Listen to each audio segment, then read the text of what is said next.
ገኘ እርሱን አስገኝ እያለው በባህሪ አምላክ የሆነ ፍጹም አምላክ የሆነ ነገር ግን በዛ ሰዓት ስጋ ለብሶ የተገለጸ አምላክ ስለሆነ ይሄን ስለምናውቅ ዮርዳኖስ ወደ ኋላ ሸሸች።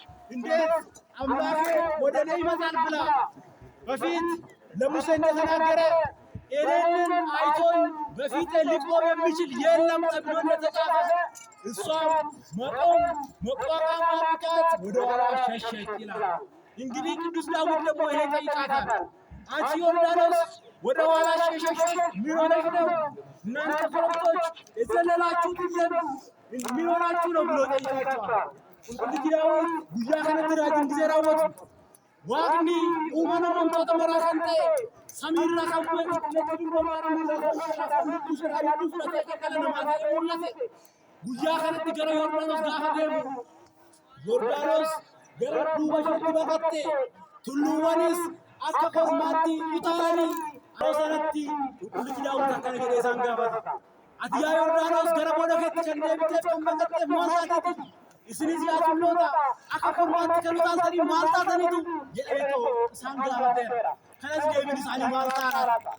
Isaanis kan achitti dhufaatii jiru uumamtoota maraa kan ta'e addunyaa gara jirree gara jireenyatti kan fide dhala namaa bifa fakkeenya isaatiin kan uume dhalli namaa kun bifa isaa yeroo gadhiisutti dhimma waaqni isaaf kenne yeroo xureessutti dhala namaa ta'uudhaan fayyisuudhaaf nama kan jaalate waaqa kan ta'e uumamtoota maraa Kiristoos foon uffateetoo kan dhufe akkuma qullichi Diyoosqoros Qiddaasa irratti yeroo barreessu qulqulleetti dubra maaramirraa dhalate akkasumas ganna 30tti immoo laga Yordaanositti cuuphame jedhee kan isaan barreesse inni dhufaa jira waan ta'eef uumamtoota maraa kan ta'e namni isa laalee uumamni kan nuti fuuldura dhaabbachuu kan hin dandeenye waan ta'eef Yordaanosis guyyaa har'aa kanatti uuma ishee gara isheetti gaafa dhufu inni ishee argamsiise gara isheetti gaafa cuuphamuudhaaf dhufu gara duuba isheetti ni baqatte jechuun dubbateera.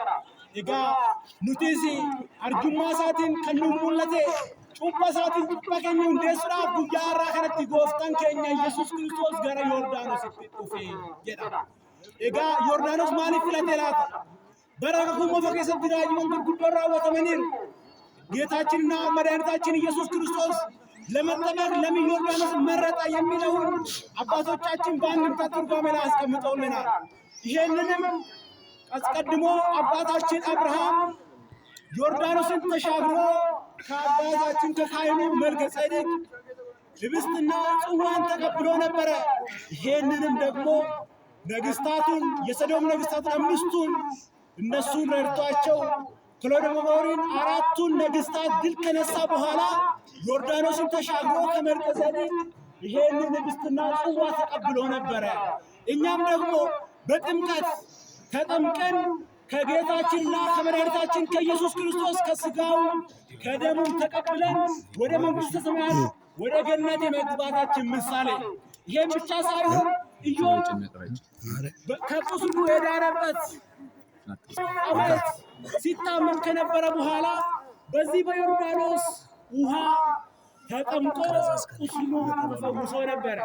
አባን ኬኛ አብርሃም ዱርሴቶ ሞቶota shanan sadan gargaare Kolodogomor kan jedhaman mootota afran sadan isaan injifatee boodatti laga Yordaanos kana ce'uudhaan Malkatseedeq luba bara baraa kan jedhamee gooftaan keenya waa'ee isaa dubbate sana irraa xoofoo ibistii akkasumas xoofoo dhiiga gooftaatiin kan fakkeeffamu kana fudhatee turee jedha. Nutis kiristaanota kan taane cuuphamuudhaan nuti akkuma jalqaba irratti gooftaan keenya Yesuus Kiristoos wangeela Yohaannis bakkee dhufuu isaatiin inni bilisa nu baasuu isaatiin immoo nutis cuuphaadhaan cubbuudhaan barbaadu citee baduusaa ijoolleen adda hundumti isaanii immoo bilisa ba'uu isaanii kan agarsiisu ture. Kanaaf gooftaan keenya Yesuus Kiristoos Yordaanositti cuuphameera. Egaan gooftaan sababii baay'eedhaaf Yordaanositti akka cuuphamu ta'eera. Fakkeenyonni baay'een abbootii keenya fakkeeffamaniiru. Gooftaan bishaaninis cuuphamu maaliif filate? Uumamtoota hundumaayyuu akka barbaade gochuu kan danda'u waan barbaades raawwachuu waaqa danda'udha. Cuuphaa isaa garuu maaliif bishaaniin taasise? Maaliif gara Yordaanos deemee bishaan galaana Yordaanos keessatti cuuphame kan jedhu abbootiin keenya hiikaa akkas keessaniiru. بركة كم فكسرتي راجع كيسة فكانت إسكيل سكال جديرة إسكيل بقنا سودو مجال قصة دي كمشان الرتي بشان تلي لازم تفكاسا إسنيس نكون كلوفتو بتدري نبيو إسكيل من تبرودنا أنا برا نسوان رتقاتشو الله نانتم تسألاتشو برا إنجدي هي يميازرانو كاتات يميانزانو ወደ እግዚአብሔር የሚያቀርብ ነው። ለዚህ ነው ቅዱስ ዮሐንስም መጥምቁ ሲያጠምቅ እኔ በውሃ አጠምቃችኋለሁ ከኔ በኋላ የሚመጣ ግን በመንፈስ ያጠምቃችኋል ብሎ ተናገረው። እንግዲህ ይሄው ከኃጢአታችን የሚያነጻን ነው። ጌታችንና መድኃኒታችን ኢየሱስ ክርስቶስ ሲጠመቅ ለእርሱ አስፈልጎት አይደለም። ቅዱስ ባስልዮስ በሃይማኖተ አበው ላይ ጽፎልናል። ጌታችን የተጠመቀው ለእርሱ አስፈልጎት አይደለም።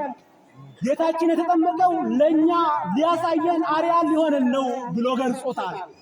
ቁልቁልጂ ባስልዮስ አመንቲያ ቦታራት ተከልተደ በረሰራ ጎፍታን ማሊፍ ጩපሜ ከንጀኖፊ ጎፍታን ኦፊሳቲ ጩපሙኒ ሰበርባቺ ሴቲሚቲ ጎፍታን ኦፊሳቲ ዋቀ ጎንከታየዳ አመሉማ ሳቲ ዋቀ ከንታየዳ ኢሳፍ ከንበርባቺሱ ተኤሚቲ ሉጆሌ ዋቀዮቲ ፊጆሌ ዳም ሁንዱማዳፍ ከንጩቡ ከሰተረ ገብሩማ ዳብሎ ጀለት ቢታረ ኢተማ ከንቱሬ ከናፍ fakkeenya nuuf ta'uu dhabi cuuphamuun isaa kumaasa fayyadu ture inni garuu sababii keenyaaf nutti agarsiisuudhaan waan dhufeef gara biyya lafaa kanatti dhufee ijoollee addaa fi isaan gabrummaa jalatti hiitamaa turan sana isaan sana bilisa baasuudhaaf gooftaan keenya fakkeenya nuuf ta'uudhaaf cuuphame jedhee dubbata. Kana qofaa miti egaa bishaan kun kan nama qulqulleessudha. Namni cuuphaadhaan cubbuu sarraa qulqullaa'ee gaabbii galee akkuma qulqullichi Phaawulosis waa'ee kana yeroo dubbatu Galaatiyaa boqonnaa 3 irratti bal'inaan namni cuuphamuudhaan Kiristoos akka inni uffatu ijoollee Waaqayyoo akka inni ta'u adda baasee ibsee ture. Kanaaf bishaaniin kan cuuphamnu nuti cubbuu keenya irraa qulqullaa'uudhaaf qulqullicha akkuma dubbate nuti cubbuu keenya irraa qulqulloofnee dhiqannee ijoollee Waaqayyoo Addaam nama jalqaba yeroo uumamutti inni qulqullummaadhaan surraa guutuudhaan Waaqayyoo kennaa guutuusaaf kennee kan isa uume ture waan ta'eef namni immoo sababii cubbuutiin kennaasaa kana irraa mulqamee ture. Daabiloosiif garbicha ta'ee kan ture inni ofii isaatiin immoo kennaasaa sana nuuf deebisuudhaaf Yordaanositti dhufee bishaaniin cuuphameera. Xalayaan gabrummaa Yordaanos keessa tureera. Gooftaan keenya Yesuus Kiristoos guyyaa irraa kanatti yeroo inni cuuphamu sanatti akkuma jalqaba irratti diiyaabiloos ijoollee Waaqayyootti dukkana keessatti Addaamiif waan gidiraa cimsee yoo isin gabrummaadhaan naan mallatteessitan gidiraan isiniif salphisa jechuudhaan isaanitti dubbatee Addaam garbicha diiyaabiloos Hewaanis garbittii diiyaabiloos jedhamee mallattoon isaanirraa fudhatamee ture. Innis seexannis diiyaabiloos immoo isa kana iddoo lamatti mallatteessisee tokko Yordaanos keessa isa lammaffaa Siyoonii keessa kaa'ee ture jedha. Egaa kun ta'ee boodatti gooftaan keenya Yesuus Kiristoos guyyaa irraa kanatti yeroo inni Yordaanositti dhufee cuuphamu isa Yordaanos keessatti awwaalame sana isaatti keessatti gatame sana akka namummaa isaatti irraa hojjetee akka waaqummaa isaatti immoo baqsee balleessee ijoollee Addaam bilisatti baasana meelil jalaatti waaqa kana galateeffadha. Waaqummaa isaatiin bilisa kan nu baase xalayaa gabrummaa Addaam garbicha diiyaabiloos jedhamee kan ture Hewaan garbittii diiyaabiloos jedhamtee kan turte guyyaa irraa kanatti barbadaa'eera. Guyyaa irraa kanatti bilisummaan keenya labsameera.